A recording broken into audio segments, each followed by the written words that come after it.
Anybody have any good food recently? I had lo mein a few minutes ago. Hey yo, I had spaghetti. It's like Italian lo mein. No, okay, so I sent my girlfriend a video of me torching noodles because when you get it in like a restaurant, they're on like a really high heat burner, so you get that nice like smokiness to it. But if you're doing it on like a stovetop at home, you can't get that. So I sent her a video of me torching noodles, and she went, Shush, "Oh shush, God, shush, shush, babe, shush, do shush, you need me to?" hush, hush, hush, hush, hush, hush, hush. Children of. Oh,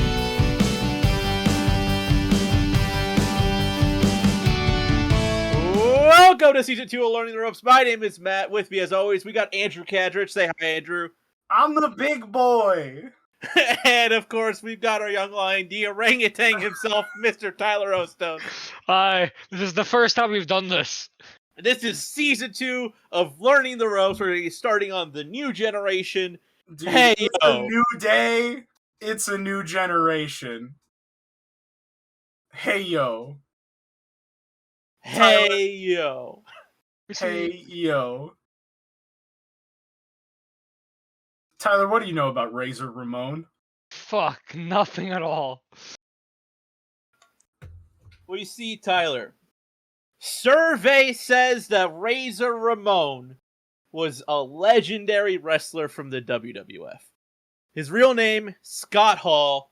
He was known for his in-ring work and his amazing character, Razor Ramon, as well as he goes on and wrestles under his own name. My opinion, the best heel in the mid-90s. I'm a huge Razor mark. Yeah, I think he has a credible argument for being like the best heel on the roster in the mid '90s. His credibility, partially connected to his phenomenal matches. He has a really great work rate. He's one of like the fan favorite in ring workers from the time. And also he has an iconic finisher, the Razor's Edge, which was this extremely well protected kind of power bomb variant where he would like lift you up over his head, like with his hands grabbing your arms, and you're kind of like Christ-like hanging up there. It's very and he just intimate. throws you to the mat. Don't And do that to me. the Razor's Edge was really well protected. Nobody kicked out of this move. Like it was genuinely one of the. I think it still technically is talked about as one of the most protected finishing moves of all time. It beat people when Razor hit you with it. Yeah, it was a move to really look out for, and Razor Ramon is really like one of the first true, like really cool heels in wrestling. His nickname was the Bad Guy, and people loved him for being the bad guy. He's El Jefe, the bad guy. He was fucking dripped out. He had a cool ass fake as fuck Cuban accent. He called people Chico, and we have a clip to watch of a vignette from the era. Let's roll the clip. Oh, let's watch it. Sorry, I was terrible. I was like Kermit. Oh, let's watch it. We're back from the clip, and now look, Tyler. Oh. I would understand Uh-huh. if you would maybe think that that was a little offensive, but let me tell you something, brother. Is it okay? Cause something? So, I talked to my uncle about Razor Ramon. My uncle grew up in Ecuador watching the WWF at this time. Okay. He thought Razor was the coolest dude. But everyone he knew, including him, thought he was Cuban. He gets embraced by Latinos. Latinos love Razor Ramon. And obviously, if that community is for it, it's not offensive. That's how it works, right? That's how it works. I don't think that's how it works, but I'm not going to answer this question. I'm gonna, Dude. Razor's so cool. I'm pulling the chute. Now, around this time, we also are starting to see a small force form backstage, behind the scenes, pulling back the curtain a little bit in the WWF. A group of 4 guys start to have each other's back and form this little group where they together do everything they possibly can backstage to politic and scheme their way to wins. Yeah, they famously screw a lot of people out of match wins. It's so they're called the Click, spelled KLIQ. And yeah, they're, like I said, they screw a lot of people out of match wins. As Matt said, they politic their way to the top, and they become staples of wrestling for the next 3 decades. The original, like the main 4 guys of the Click, are Scott Hall, aka Razor Ramon, Kevin Nash, aka Diesel, Paul Levesque, aka Hunter Hearst Helmsley, and Michael Sean Hickenbottom, the real name of one Shawn Michaels. And yeah, the wrestling world kind of revolves around those guys going forward. And they're involved in a lot of the biggest matches and moments of not just that era, but of like all of wrestling history. Basically, we were kind of talking about how we wanted to talk about the Click for this podcast. It's like a wrestlers union that formed to become Hulk Hogan. Like it's 4 guys who all wanted to do what Hulk Hogan always did. Megazord of Hulk Hogan. But like between the 4 of them, they still didn't quite have as much pull as Hulk Hogan did by himself. And so they all kind of like pool themselves together to get whatever pull that they really can. And so I'll say that it's technically better than Hulk Hogan. Which might be because I like a lot of these wrestlers a lot more than I like Hulk Hogan. And now, another important thing that we need to talk about is this idea of enhancement talent. So, also known as jobbers, these are wrestlers that are hired on specifically to lose. They are guys what I wouldn't do for that job. Oh my god. Pay me to be bad shit. Thank fucking god. Normally, they are usually local talent. Like when shows travel around, they'll find people in that area, bring them in, and it kind of ends up being like a tryout. But there are also like lifetime jobbers where all they do is just show up and just bump around for usually the rising heel, in order to make them look unstoppable and to like just show them off, make them look really good. Razor has a lot of matches with enhancement talent very early in his career, and today we're going to watch one of those. Yeah, the other important thing to introduce going into this match is Monday Night Raw. Which we've mentioned before, because I know that like we talked about how Raw kind of starts and includes like a lot of like the Shawn Michaels and Marty Jannetty feud. And Raw is WWF's and now WWE's weekly television show on USA Network. It quickly becomes the flagship brand of WWE/F.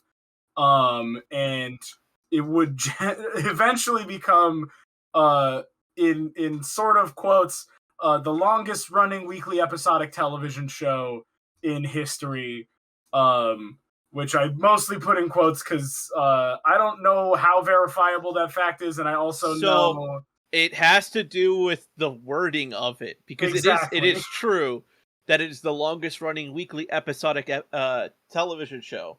But how many television shows do you know that run weekly all year round?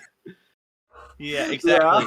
Yeah. It being episodic rules out things like news broadcasts, and it being weekly rules out things that have seasons, like most episodic television. I would say all episodic television. Yeah, just about it. Because I remember when I first heard that, I was like, Raw's been around longer than The Simpsons? And it hasn't. But The Simpsons isn't weekly. Yep. They have an off season. Monday Night Raw doesn't. And so Yeah. it's one of those things where they are Technicality. verifiably the longest running weekly episodic television show in history. But yeah, Because they're one of the only weekly episodic television shows in history. as I was gonna say, like my A, I didn't know how verifiable that was, and two, it's so many caveats. A and Like, 2. Nice. Yeah. No, you're right. I'm sorry. You're right. I got that from my dad, by the way, the A and 2 thing. Yeah, so Raw becomes a place where WWF builds stars and also their stories that lead into their pay-per-views. It's no longer about like just pay-per-view to pay-per-view the way that it was for most of like Hogan's tenure with the company. You're now also including these weekly episodes of TV, so you can start to get more fleshed out, like longer term storylines. And yeah, so today, Razor's opponent on this May 17th. I'm gonna do that one more time. And Razor's opponent today on this May 17th, 1993 episode of Monday Night Raw is one Sean Waltman, a lifetime jobber. Also known as the Kid. He kind of goes by a few different variations of the Kid. He's the Lightning Kid. The Cannonball Kid. He wrestles as the Kamikaze Kid. I think he gets squashed by Doink the Clown as the Kamikaze Kid, I think. Nice. But yeah, so he's generally kind of referred to, at least in that era, as the Kid. But I kind of think of it as the blank Kid. Yeah, his shtick is like coming out every week with a new name, basically. Yep. And yeah, let's go watch the match. And we're back for the match. We're back for the match! Huh. So the Kid does it! He did it! He beat Razor Ramon! Tyler, reaction. It's kind of confusion. I blinked. I'm not gonna lie. I missed half the pin. I did blink during it, so that was unfortunate. I feel like there's some drama going on. I don't know, conspiracy or something. He did just bolt out of the whole arena. It looked like at the end there. Yeah. Straight up, just got into his car and went home. I think it's great because, like you said, like I think there's like some drama, some conspiracy. There's really not. Really? Yeah, no. It's like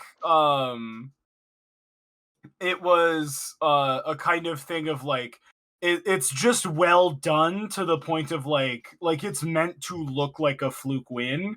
And it really does. And like the Kid pins Razor and then like is ecstatic, runs out, celebrates with the crowd, realizes that Razor, like he's like, I beat Razor Ramon. And then he goes like, wait, I just beat Razor Ramon. Razor's gonna kick the shit out of me and then run away.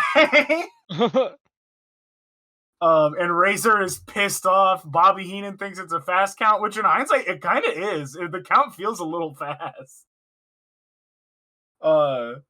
But I think it's really perfectly executed. And yeah, as you'd expect for somebody for a jobber that just pinned Razor Ramon, a lot of things changed for Sean Waltman after this match. One thing that doesn't change is that he over his career wrestles under like a billion different names. Nice. After this match, he has a longer stint where he's known as the 1-2-3 Kid, which is in reference to the fact that he pins Razor Ramon 1-2-3. That's kind of salty. I kind of like that. So yeah, he starts going by the 1-2-3 Kid.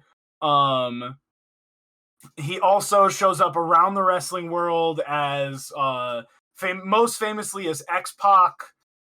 He's also known as Six or Six-Pac among a bunch of other different names that he goes by for various reasons. It's important to point out, Tyler, Six in the name Six and Six-Pac is spelled SYXX. SY. See, I'm dyslexic, but that the makes 90s, sense. Tyler.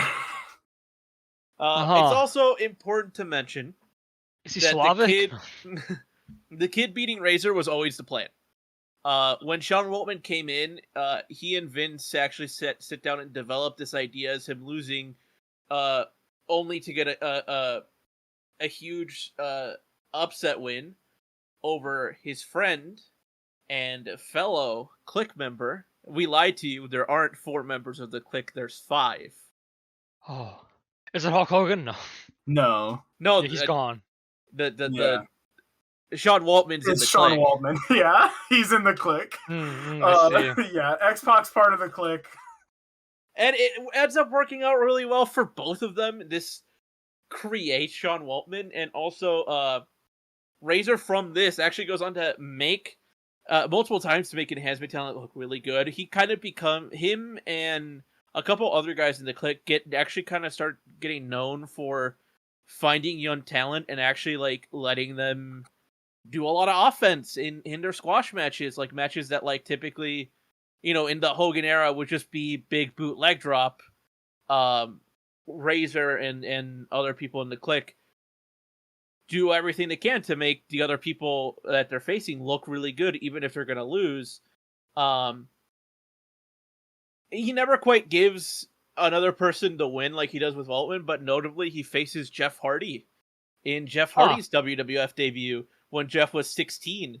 And that match lands... You let 16-year-olds wrestle? He lied. No. No. Oh, okay. He lied and said he was 18. Oh. Yeah. He lied and said he was 18, and I believe showed Matt Hardy's like birth certificate and like stuff to at the time head of talent relations Jim Ross. And some more erratic behavior from Jeff Hardy. And that match lands Jeff and his brother Matt contracts with the WWF. Yeah, so the Hardy brothers happen because of Razor Ramon. In like a roundabout way. So he's a cool guy, is what you're saying, and not. I mean, maybe he's racist, maybe, or maybe he isn't. Sort of racist. Maybe his gimmick is. It's fine. It's fine. You know what? He's Cuban. He's Cuban. It's fine. He's a Cuban guy. To be honest, I did a little bit of research to try and find out what kind of cultural background Scott Hall had. Mostly coming up pretty empty-handed. Scott Hall is his name, huh? Oh man. Because other than the fact that I know for certain he was like a military child, that he got like moved around a lot when he was growing up, because his dad would have to move him and his family from like base to base, basically. Maybe he was actually Cuban. Maybe he was in the Bay of Pigs. But yeah, I think of the Clique in a lot of ways. It's like a stepping stone of... I think backstage politicking is a partially... Like, I feel like you're going to be... It's going to be kind of difficult to fully remove it, especially after somebody started it. It's like a Pandora's box that Hulk Hogan opened. I shouldn't put it all on Hulk Hogan, but... It's a Pandora's box that was opened when wrestling became a thing. Yeah. And like, I think that the Clique are better for wrestling than Hulk Hogan was. They still do like a lot of backstage politicking that's not great. I think it's better because it's not one guy who makes the show all about himself. And also because they're at least a little bit... It's almost like as generations keep going forward, backstage politicking gets a little bit better because more people are more understanding of the fact that like everybody in the locker room at a wrestling event is fighting for their spot. They want to be the world champion. And they all have to kind of jockey with each other for the positioning because only one guy can be world champion at a time. And so like you can't really avoid it, but as like over the course of wrestling history, people are more and more understanding of the fact that like, like Razor is kind of understanding of the fact that like his friend Sean Waltman wants to like improve his stock, so Razor Ramon, like Scott Hall, is willing to take this pin. They do it in a smart way so that Razor doesn't look too bad by getting pinned by the jobber.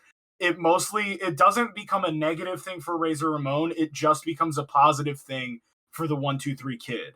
That it's like the 1-2-3 Kid goes on to be like, everybody underestimates him and he's constantly fighting from underneath to prove them wrong. And like with Jeff Hardy, that like Razor Ramon is like, oh yeah, I'm not just gonna let you get it. I'm not gonna no sell everything and do my offense to you, make you sell it, and then I win. I'm gonna let you get a little bit of your shit in, because that way we get more people over. We get more, like, we can maybe draw bigger crowds, which means that even I make more money because a rising tide lifts all ships, you know?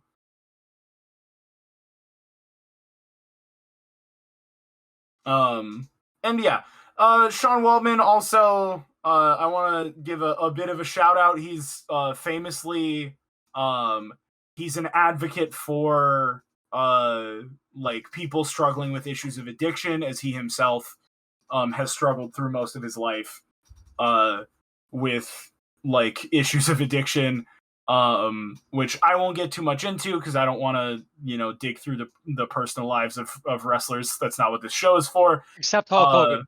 Except Hulk Hogan. Fuck the Hulk Hogan. We'll find any dirt, true, even if it's true or not. It's yeah. fine. It doesn't matter. We will lie. Iron Sheik and Jesse Ventura will believe anything either of the two of you tell us about Hulk Hogan. Anything at all, literally. I will not doubt it for us. It doesn't matter if they're contradictory. Yeah, it's fine. But yeah, so I just want to give a bit of a shout out. X-Pac, good on him for advocating for these issues. Other than that, like, we could rate the match. Like,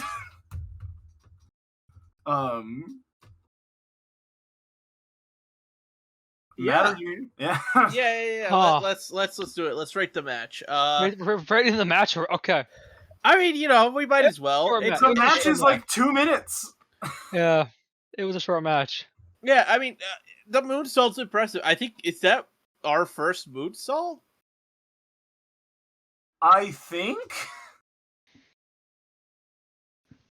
I'm gonna say it is, and because of the moonsault, I'm gonna give it 1.5 stars.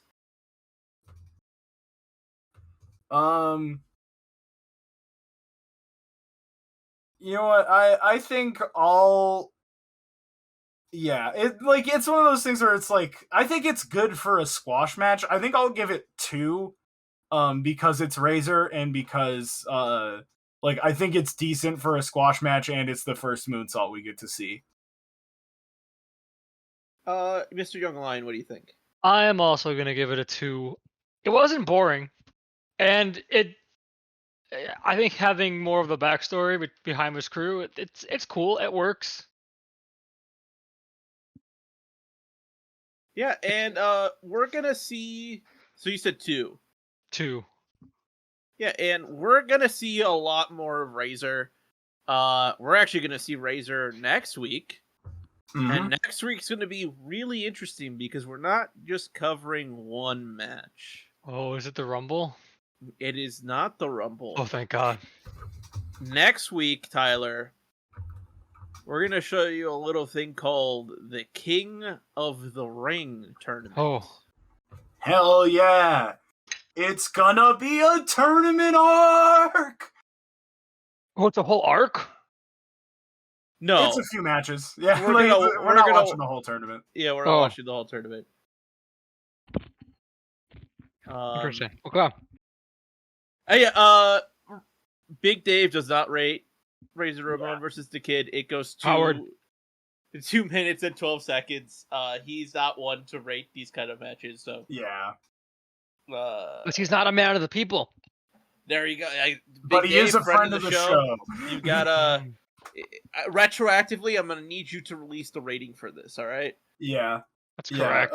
Big Dave Meltzer, I'm calling you out. Rate the 1-2-3 Kid versus Razor Ramon from Monday Night Raw in May 17th, 1993. You know the one. When I say 1-2-3 Kid versus Razor Ramon, you know the one, Big Dave. Retroactively release the rating. I'm calling you out. Calling you out, brother. Release the Now- Big Dave cut. Now, remember to like, comment, subscribe. You can find us over on YouTube, wherever you can listen to your podcast, Spotify, Apple Podcasts, Google Podcasts, the like. You can also find us on Instagram at Learning the Ropes Pod. You can find Andrew at His Hard Deck on Instagram. You can find me at Balday1025. You could maybe find Tyler. Sometimes he's secretive about stuff. Don't not on Twitter you can't. Because the FBI will be at my door quicker than they already are. Yeah, I don't want you. I don't know if I want people finding me on Twitter. By the way, speaking of Twitter, Tyler, Oh, fuck, what's right? Yeah, I'll get working on that tonight. what's the progress on the Twitter account that we were supposed to make like 2 weeks ago? Yet to be made. I'm working on that. Audience, this is we'll keep you guys posted on when there's an actual next Twitter week, account. next episode. And with that, any final words to take us off the air, boys? Fuck the Hulk Hogan.